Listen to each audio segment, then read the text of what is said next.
मधुबन के बाबा, मधुबन के बाबा मुरली वाले, आपका क्या कहना। ओम शांति। 3 जुलाई 2026 बाबा के महावाक्य।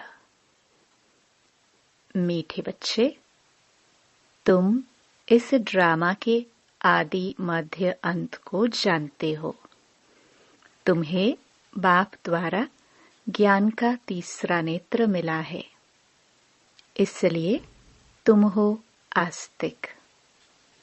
प्रश्न: बाप का कौन सा टाइटल धर्म स्थापकों को नहीं दे सकते हैं? उत्तर: बाबा है सतगुरु।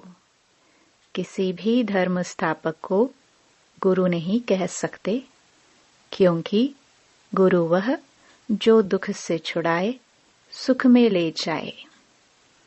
धर्म स्थापन करने वालों के पीछे तो उनके धर्म की आत्माएं ऊपर से नीचे आती है, वह किसी को ले नहीं जाते।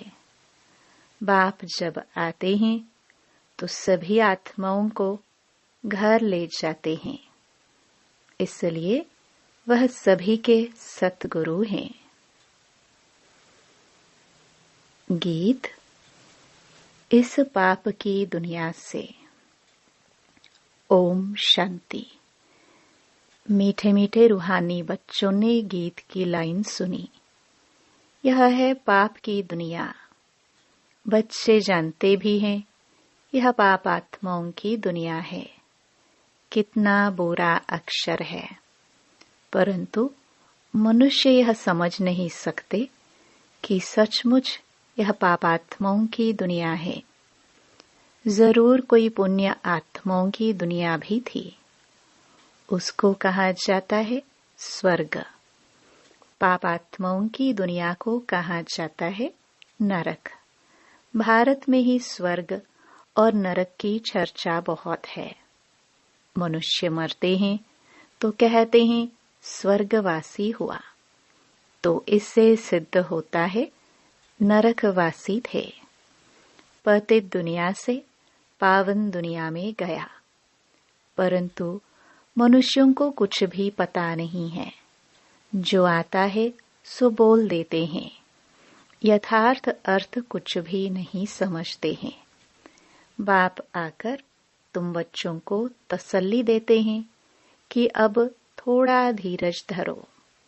तुम पापों के बोझ से बहुत भारी हो पड़े हो। अब तुमको पुण्य आत्मा बनाए ऐसी दुनिया में ले जाते हैं जिसको स्वर्ग कहा जाता है। वहां न कोई पाप होगा, न कोई दुख होगा। बच्चों को धीरज मिला हुआ है। आज यहाँ हैं, कल अपनी शांति धाम सुख धाम में जाएंगे। जैसे बीमार मनुष्य थोड़ा ठीक होने पर होता है तो डॉक्टर धीरज देते हैं, जल्दी से तुम बहुत अच्छा हो जाएंगे। अब यह तो है बेहद की धीरज। बेहद का बाप कहते हैं, तुम तो बहुत दुखी पतित हो गए हो। अब हम तुम बच्चों को आस्तिक बनाते हैं, फिर रचना का भी परिचय देते हैं। ऋषि आदि तो कहते आए हैं कि हम रचयिता और रचना को नहीं जानते हैं। अब उसको कौन जानते हैं? कब और किस द्वारा जान सकते हैं? यह किसको पता नहीं है।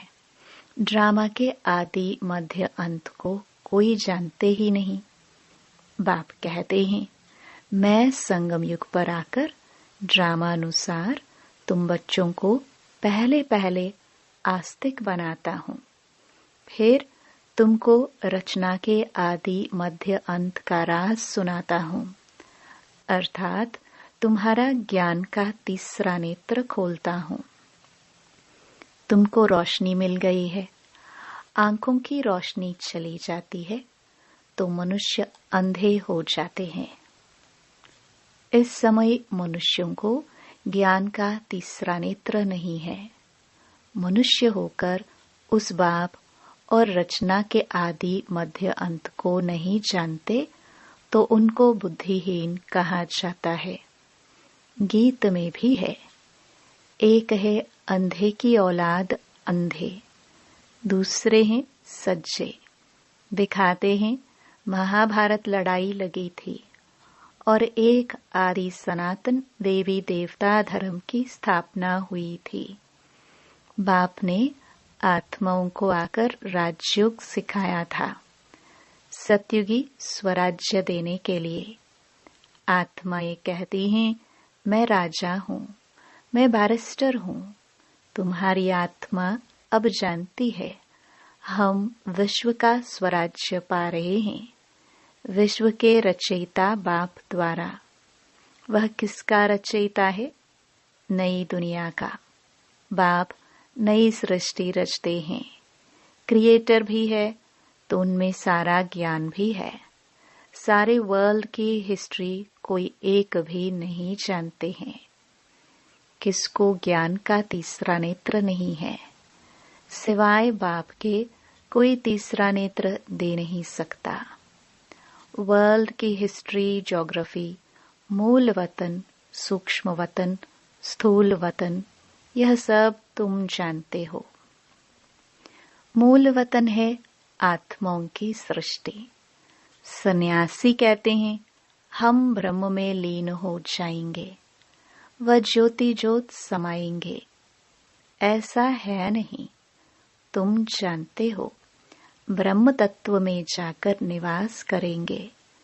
वह शांति धाम घर है। वह कह देते हैं, ब्रह्म ही भगवान है। कितना फर्क है।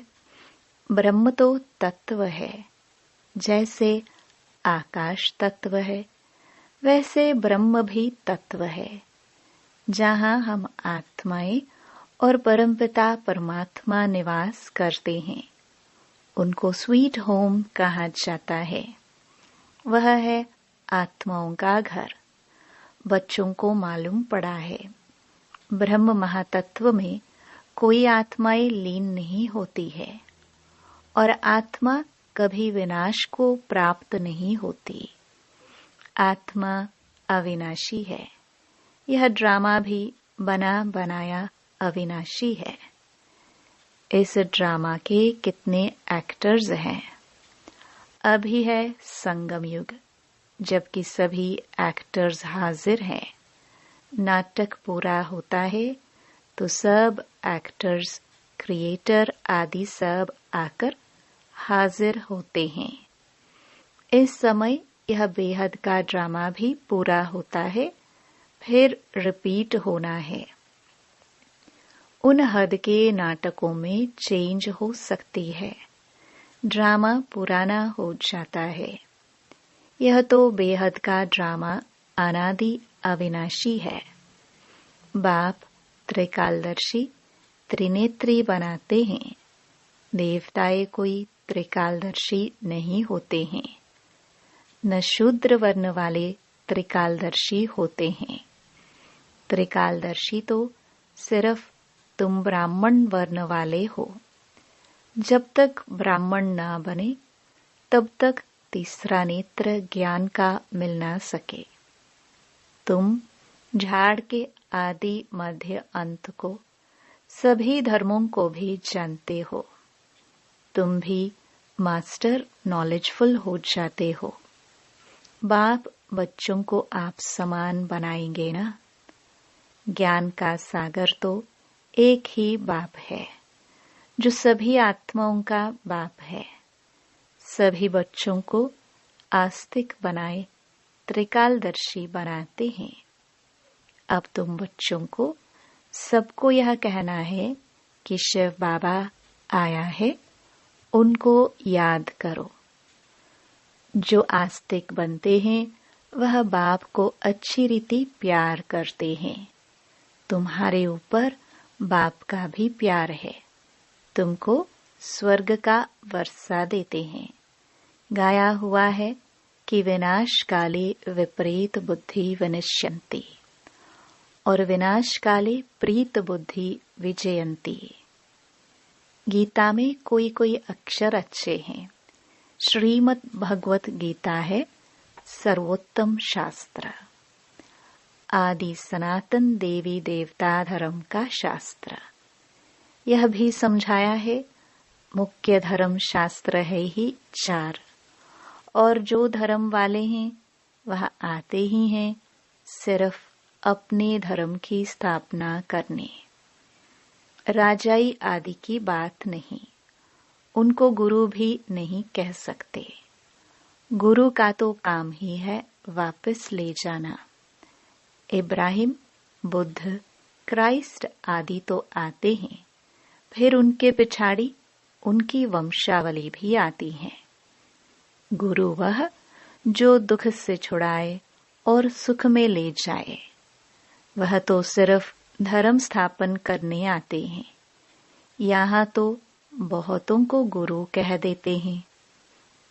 ब्रह्मा, विष्णु, शंकर को भी गुरु नहीं कह सकते। एक शिव बाबा ही सर्व का सद्गति दाता है। पुकारते भी एक राम को है। शिव बाबा को भी राम कहते हैं। बहुत भाषाएं हैं तो नाम भी बहुत रख दिए हैं। असुल नाम है शिव। उनको सोमनाथ भी कहते हैं। सोमरस पिलाया अर्थात ज्ञान धन दिया। बाकी पानी आदि की तो बात ही नहीं। तुमको सम्मुख नॉलेजफुल, ब्लिसफुल बना रहे हैं। बाप तो ज्ञान का सागर है। तुम बच्चों को ज्ञान नदियां बनाते हैं। सागर एक होता है। एक सागर से अनेक नदियां निकलती है। अभी तुम हो संगम युग पर। इस समय यह सारी धरती रावण का स्थान है। सिर्फ एक लंका नहीं थी। सारी धरती पर रावण का राज्य है। राम राज्य में बहुत थोड़े मनुष्य होंगे। यह सिर्फ अभी तुम्हारी बुद्धि में है।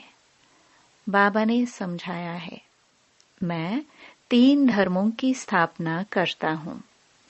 ब्राह्मण, देवता, क्षत्रिय। फिर वैश्य, शूद्र वर्ण में और सभी आकर अपना अपना धर्म स्थापन करते हैं। अनेक धर्मों का विनाश भी कराते हैं। भारत में त्रिमूर्ति का चित्र भी बनाते हैं, परंतु उसमें शिव का चित्र गुम कर दिया है। शिव से ही सिद्ध होता है कि परमपिता परमात्मा शिव ब्रह्मा द्वारा स्थापना, विष्णु द्वारा पालना कराते हैं। उनको करन करावनहार कहा जाता है। खुद भी कर्म करते हैं, तुम बच्चों को भी सिखलाते हैं।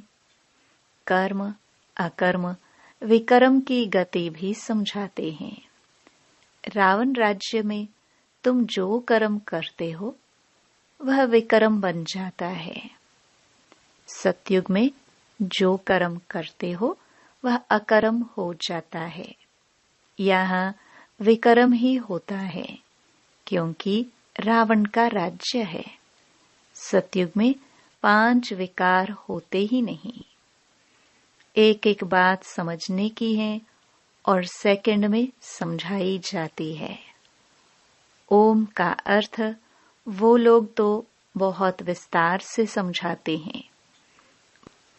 बाप कहते हैं, ओम माना अहम आत्मा और यह मेरा शरीर। कितना सहज है और तुम समझते हो। हम सुख धाम में जा रहे हैं। श्री कृष्ण के मंदिर को सुख धाम कहते हैं। है भी कृष्णपुरी। माताएं कृष्णपुरी में जाने के लिए बहुत मेहनत करती है। तुम अभी भक्ति नहीं करते हो। तुमको ज्ञान मिला है और कोई मनुष्य मात्र में यह ज्ञान नहीं है। मैं तुमको पावन बनाकर जाता हूँ। फिर पतित कौन बनाते हैं, यह कोई बता ना सके। यह मेल अथवा फीमेल भक्तियां हैं। सीताएं हैं, सबकी सदगति करने वाला बाप। सब रावण की जेल में है, यह है ही दुख धाम। बाप तुमको सुखधाम का मालिक बनाते हैं। ऐसे बाप को 5000 वर्ष बाद सिर्फ तुम देखते हो। लक्ष्मी नारायण की आत्मा को अब नॉलेज है। हम छोटेपन में यह कृष्ण है, फिर बड़े बनेंगे, ऐसे शरीर छोड़ेंगे, फिर दूसरा लेंगे, और कोई को यह नॉलेज नहीं है। बाप कहते हैं तुम सब पार्वतियां हो। शिव बाबा तुमको अमर कथा सुना रहे हैं। अमर बनाने के लिए, अमर लोक में ले जाने के लिए। यह मृत्यु लोक है। तुम सब पार्वतियां अमरनाथ द्वारा अमर कथा सुन रही हो। तुम सच सच बनते हो। सिर्फ बाप को याद करने से तुम्हारी आत्मा अमर बनती है, जहां दुख की बात नहीं होती। ऐसे सर्प एक खाल छोड़ दूसरी लेती है। ये सब मिसाल यहाँ के हैं। भ्रमरी का मिसाल भी यहाँ का है। तुम ब्राह्मण क्या करते हो? विकारी कीड़ों को बदल देवता बनाते हो। मनुष्य की ही बात है। भ्रमरी का तो यह एक दृष्टांत है। तुम ब्राह्मण बच्चे अभी बाप द्वारा अमर कथा सुना रहे हो और उनको बैठ ज्ञान की भू भू करते हो, जिससे मनुष्य से देवता स्वर्ग की परी बन जाएंगे। बाकी ऐसे नहीं कि मान सरोवर में डुबकी लगाने से कोई परी बन जाएंगे। ये सब है झूठ। तुम झूठ ही सुनते आए हो। अब बाप ट्रुथ सुनाते हैं। अब बाप कहते हैं अपने को आत्मा समझो। तुम समझते हो निराकार परमपिता परमात्मा इस मुख द्वारा सुना रहे हैं। हम इन कानों द्वारा सुन रहे हैं। आत्म अभिमानी बनना है। फिर परमात्मा भी रियलाइज कराते हैं मैं कौन हूँ। दूसरा कोई आत्म अभिमानी बना ना सके, सिवाय बाप के और कोई कह ना सके कि तुम आत्म अभिमानी बनो। शिव जयंती भी मनाते हैं, परंतु उनकी जयंती कैसे है यह नहीं जानते। बाप ही खुद आकर समझाते हैं। मैं साधारण बूढ़े तन में प्रवेश करता हूँ, नहीं तो ब्रह्मा आएगा कहाँ से। पतित तन ही चाहिए। सूक्ष्म वतनवासी ब्रह्मा में विराजमान होकर तो ब्राह्मण नहीं रचेंगे।